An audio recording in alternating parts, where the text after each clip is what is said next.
家好，今日我哋裝呢個 DTE Turbo Box V3 版本嘅，咁係裝喺呢架 Audi S3 嗰度。S3 係啦，咁我哋可以睇睇嗰個效果啦。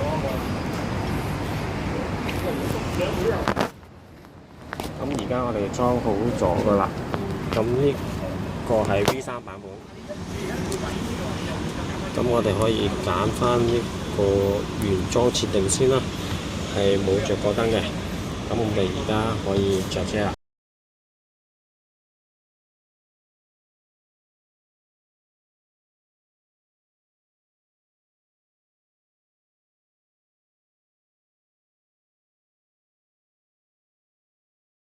比較油啲，咁我哋而家轉呢個叫做 City 版，再加兩段，咁個反應睇下，